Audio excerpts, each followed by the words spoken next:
पहाड़ों पर विराजित एक ऐसा मंदिर जिसमें विराजित भैरू जी करते हैं मदिरा पान। जी हां, हम बात कर रहे हैं फरना जी के श्री देवनारायण एवं भैरू जी मंदिर की। बाबा भैरव जी का ऐसा चमत्कार है कि यहाँ पर कई असाध्य रोगों से लोगों को मुक्ति मिलती है। आइए हम आपको ले चलते हैं ऐसे ही चमत्कारिक भैरव जी के दरबार में। भारत देश में आस्था और विश्वास ठूस ठूस कर भरा है। कई आस्थाएं अनूठी और रहस्यमय हैं, जिसे समझ पाना नामुमकिन है। उज्जैन और रतलाम जिले की सीमा पर ऐसा ही चमत्कारिक मंदिर है जो टेकरी पर विराजित है, जिसे फरना जी का मंदिर के नाम से पहचाना जाता है। इस मंदिर पर लगी पताका काफी दूर से दिखाई देती है। आज हम खड़े हैं रतलाम और उज्जैन जिले की सीमा पर स्थित गांव फरना जी में।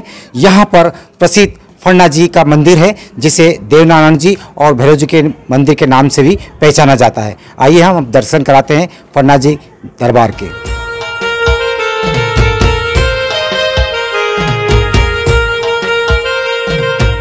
मंदिर में जैसे ही हम प्रवेश करते हैं तो सफेद कलर से महल नुमा इस मंदिर की दीवारें अपने आप में रहस्य को महसूस कराती हैं। उज्जैन जिले के इस देवनारायण भैरू मंदिर में भगवान शिव के दूसरे रूप भैरू बाबा की उपासना अनूठे ढंग से होती है। यहाँ पर विराजित भैरू जी को भक्त मदिरा पान कराकर अपनी आस्था प्रकट करते हैं। उज्जैन स्थित काल भैरव के बाद संभवतः यह दूसरा मंदिर है जहाँ भैरव जी शराब का सेवन करते हैं। भक्त अपनी मन्नत पूरी होने पर यहाँ आते हैं। जो मदिरा चढ़ाई जाती है उसे मंदिर के सेवक एक कटोरे में लेते हैं और मुंह से लगाते ही मदिरा गायब हो जाती है। यह मदिरा कहाँ जाती है, यह रहस्य बना हुआ है। कई जिज्ञासुओं ने इस रहस्य को जानने की कोशिश की, लेकिन वे किसी नतीजे पर नहीं पहुंच सके। इस मंदिर में मन्नतें पूरी होने पर बकरे और मुर्गी की बलि देने की भी परंपरा है, लेकिन अब यह बलि मंदिर में सिर्फ सांकेतिक रूप से होती है। मंदिर की बात करें तो इस मंदिर को श्री देवनारायण भैरू जी के मंदिर के नाम से पहचान मिली है। मंदिर में श्री देवनारायण जी अपने 5 अन्य भाइयों और पत्नी रानी पीपल देवी जी के साथ विराजित हैं। मंदिर की प्राचीनता और इतिहास की बात करें तो मंदिर पृथ्वीराज चौहान के शासनकाल का बताया जा रहा है। मंदिर परिसर में लगी शिलालेख में बताया गया है कि मंदिर का निर्माण संवत 1131 में प्रताप जी के बेटे रत्ना गुर्जर ने श्री देवनारायण जी की आज्ञा से बनवाना शुरू किया था और संवत 1135 में बनकर तैयार हो गया था। बताया जाता है कि श्री देवनारायण जी की गद्दी के नीचे से सुबह रत्ना गुर्जर को एक सोने की मोहर उगते सूरज के साथ मिलती थी और उसी राशि से मंदिर का निर्माण हुआ है। वर्तमान में इस गद्दी पर भक्तों द्वारा चढ़ाए जाने वाला चढ़ावा मिलता है। इस सांचे दरबार में समुद्री पेड़ जिसे कंगर कहते हैं उसका पाठ है, और जिस बहन को संतान नहीं होती है तो उस बहन को वहां खड़ा कर वह देवनारायण जी के दीपक को देखती है तो उसे पुत्र रत्न की प्राप्ति होती है। मंदिर के चारों तरफ 33 करोड़ देवताओं की मूर्तियां विराजित हैं। मंदिर में 3 समय आरती उतारी जाती है।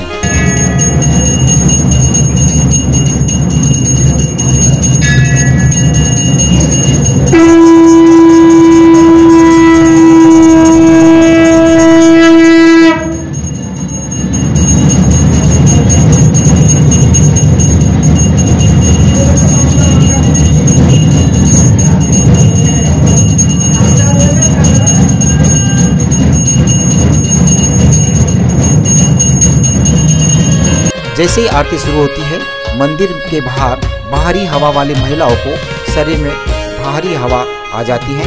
बाबा भैरवनाथ उन महिलाओं को बुरी आत्मा से छुटकारा दिलाते हैं।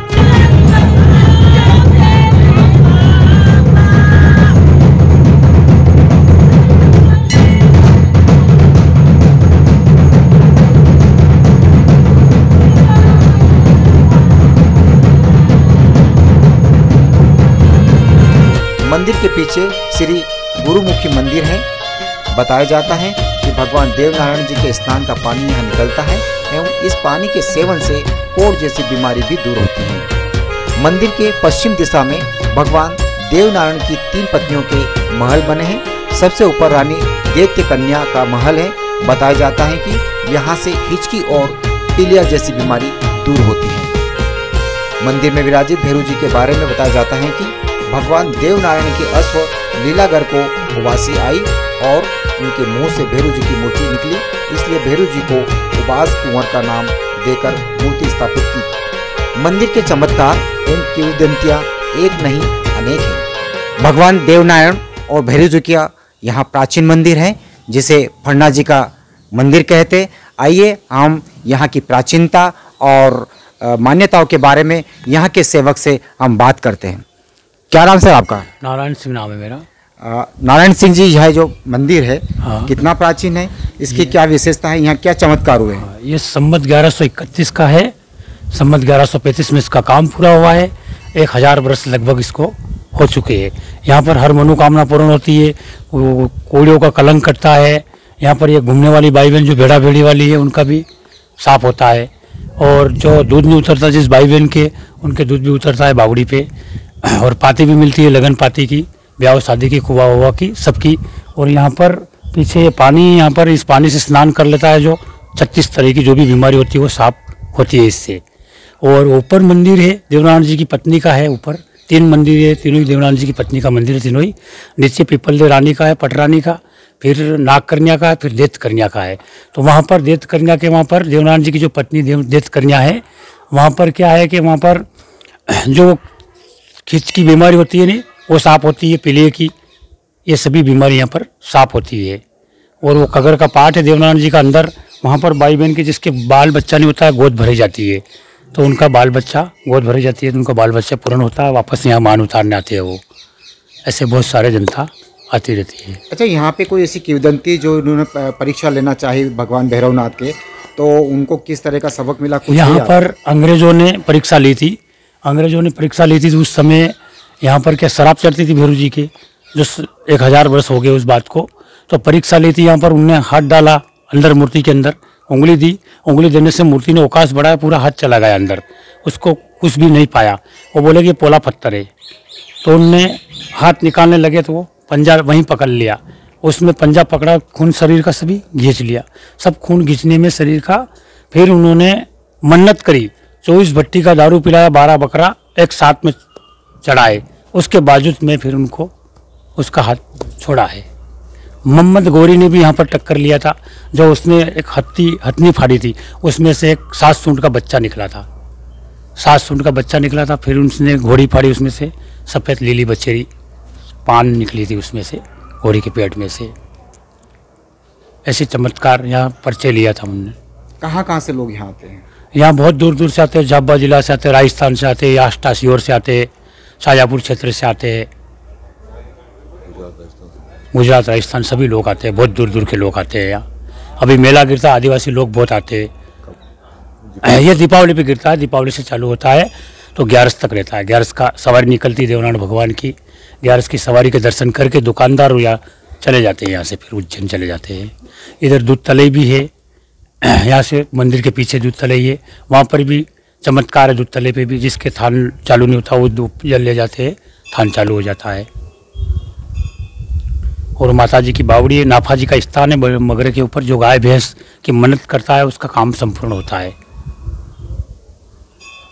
तो देखा आपने, यहाँ पे जो पुजारी हैं उनसे हमने चर्चा की, उन्होंने प्राचीनता के बारे में बताया है। यहाँ भी एक किंवदंती ये बताई जाती है कि अंग्रेज के ज़माने में जब यहाँ की जो ट्रेन का काम चल रहा था, तो उन्होंने इस मंदिर को माना कि ये आड़े आ रहा है, तो उन्होंने इस मंदिर को हटाने का प्रयास फरमान जारी किया था। लेकिन भगवान भैरवनाथ की ऐसी कृपा हुई कि वो अंग्रेज भी यहाँ से निराश होकर गए और उन्होंने यहाँ पर मन्नत करी और उन्होंने भी भैरवनाथ को शराब का सेवन करवाया। इस मंदिर के सामने भगवान देवनारायण की माता साड़ू माता का मंदिर एवं प्राचीन बावड़ी है, जिसके कुंड के पानी से कई प्रकार की व्याधियों से छुटकारा मिलता है। क्या नाम है आपका? मेरा नाम दीपिका चौधरी है। दीपिका जी, आप यहाँ माता जी के मंदिर आए हैं। हाँ। किस तरह की आपकी मुराद पूरी थी? क्या तकलीफ थी आपको? मुझे मतलब शारीरिक तबीयत ठीक नहीं थी। यहाँ पे माता जी के यहाँ बावड़ी पे आके नहाई तो मैं अभी ठीक हूँ। यहाँ साड़ू माता है और शारीरिक परेशानी थी तो मैं यहाँ आके नहाई हूँ और अभी पूजा करी है मैंने और अब आपको यहाँ नहाने से फायदा हुआ? हाँ, अभी मतलब ठीक हूँ अभी। इस प्राचीन तीर्थ स्थल पर दिवाली से 11 तक मेले का भी आयोजन होता है। मालवा प्रांत का यह प्राचीन मंदिर फरना जी है। यहाँ पर कई असाध्य रोग दूर होते हैं। यह बताया जाता है कि यह मंदिर पृथ्वीराज चौहान के शासनकाल का बना हुआ है। कई ऐसे असाध्य रोगों का भी इलाज होता है और यहाँ पर प्रदेश नहीं, मध्य प्रदेश के अलावा राजस्थान, गुजरात, महाराष्ट्र के लोग भी यहाँ पर भैरू जी के दर्शन करने आते हैं। कैमरामैन सुशील साकला के साथ गोवर्धन चौहान की रिपोर्ट।